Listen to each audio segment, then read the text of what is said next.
Welcome back for another deep dive with us. Today we're going to be looking at something I find really intriguing. It's the power of saying less. You know, that idea that sometimes holding back can actually give you an advantage? Mhm. Well, we're going to be uncovering this law of power through some pretty captivating stories and historical figures. It's amazing how we're conditioned to think that more is always better, especially when it comes to communication. But there's a real art to strategic silence, knowing when to hold back Hmm. and letting your actions speak for themselves, or even your lack of words. Yeah, exactly. And to kick things off, let's dive straight into Law 4 from our source material. Always say less than necessary. Yeah, this principle is all about creating an aura of power and intrigue. Have you ever noticed how, like, a little bit of mystery just draws you in? Oh, yeah, Makes you want to learn more, makes you want to figure things out. for sure. There's a reason for that. When someone doesn't reveal everything, it piques our curiosity. It makes them seem more interesting, more powerful. Oh, so it's kind of like that saying, absence makes the heart grow fonder. That Yeah, applying to like information and power dynamics. exactly. And, a perfect example of this is the iconic Andy Warhol. Think about it.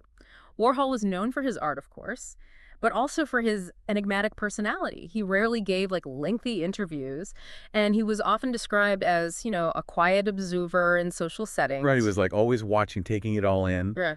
but not really feeling the need to dominate the conversation. Exactly. And you know that silence was really key to his mystique. It allowed others to kind of project their own interpretations onto him. People filled in the blanks, created their own narratives about who Warhol was and what he represented. So it's not just about like being quiet, it's about using that silence to create a kind of void that others will then like rush to fill with their own perceptions. It's almost like a power vacuum where you become more influential by saying less. Exactly. By saying less, Warhol kind of controlled the narrative, even if it seemed like he wasn't actively shaping it. Yeah, It's a subtle form of manipulation, but incredibly effective. that is fascinating. Yeah. So we've seen how saying less can create intrigue Hmm. and even kind of amplify your influence. But what about the flip side? Yeah. What happens when we overshare? You know, when we say too much, our source material actually uses the Roman general Coriolanus to illustrate this point, right? Yeah. Coriolanus is a classic example of how an inability to control your words can lead to downfall, even for someone with incredible achievements. He was a brilliant military strategist, a true war hero, Mhm. but he was also notoriously blunt and tactless.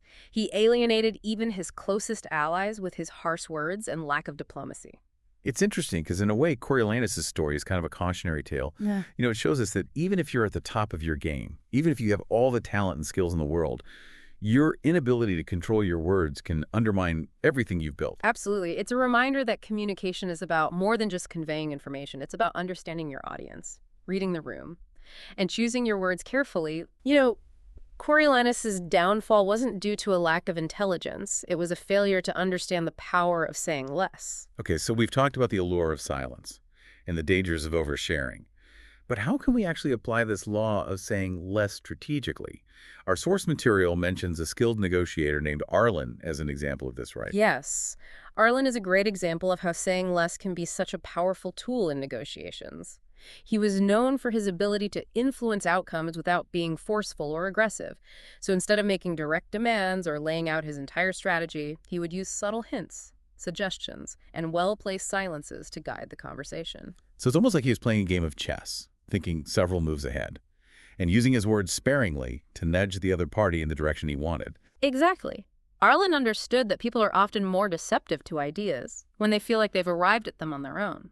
So instead of dictating terms, he would plant seeds, suggest possibilities, and then let the other party come to their own conclusions.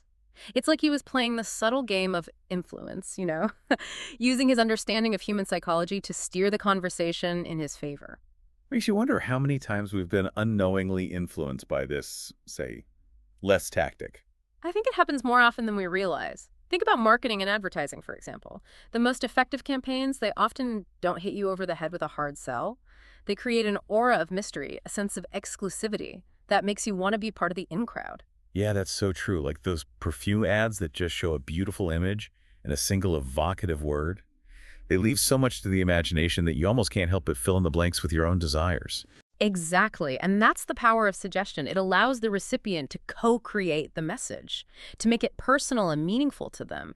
And because they've invested their own thoughts and emotions into it, they're much more likely to be persuaded. Wow, this is really making me rethink my own communication style. Hmm. I'm definitely someone who tends to over-explain and overshare, but hearing these examples, I'm starting to see how holding back, choosing my words more carefully, and leaving some things unsaid Yeah. can actually Yeah. make my communication more effective. Yeah, it's a skill that takes practice, for sure. But the rewards can be significant. When you master the art of saying less, you gain a level of control and influence. That's often lacking in our world of constant communication. So where do we even start? How can our listeners begin to integrate this, say, less strategy into their own lives? Well, the first step is awareness. Pay attention to your own communication habits. Do you tend to dominate conversations? Do you feel the need to fill every silence? Once you're aware of your tendencies, you can start to make conscious choices about when to speak up and when to hold back. So it's about being more mindful, more intentional with our words. Exactly. And it's also about observation.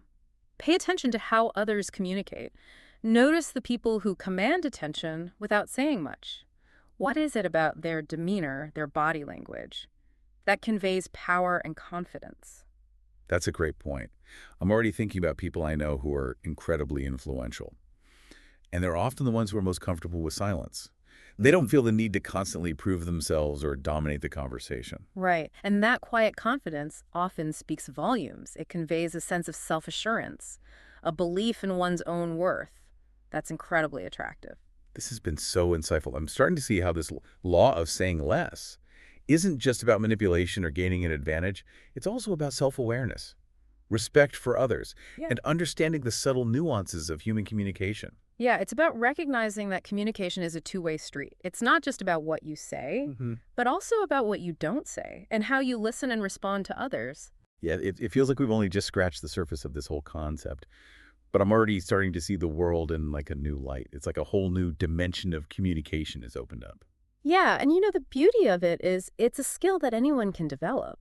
It's not about being like naturally introverted or having a certain personality type. It's about being intentional, about choosing your words carefully and understanding the impact they have. So for our listeners who are ready to embrace this power of saying less, what are some like practical steps they can take? Well, you can start by noticing the moments when you feel the urge to over-explain or to fill every silence. Ask yourself, is it really necessary for me to say this? Could I achieve my goal with fewer words or even with silence? Oh, that's a great exercise. It's like putting a little mental speed bump in your communication process, Oh, giving you a moment to just pause and consider your approach. exactly. And as you practice this, you'll start to notice that sometimes. The most powerful communication happens in the spaces between the words, like a well-timed pause or a knowing glance, can convey more than a whole paragraph of explanation. This has been such a thought-provoking deep dive. I feel like I'm walking away with not just a new understanding of communication, but also like a greater appreciation for the power of silence. And remember, the goal of saying less isn't to become a hermit or to avoid communication altogether. It's about being more effective, more impactful, and ultimately more in control of your interactions. It's about understanding that sometimes the most persuasive arguments are the ones we make without ever saying a word. To our listeners, I challenge you to embrace the art of saying less. You might just be surprised at the influence you unlock and the impact you make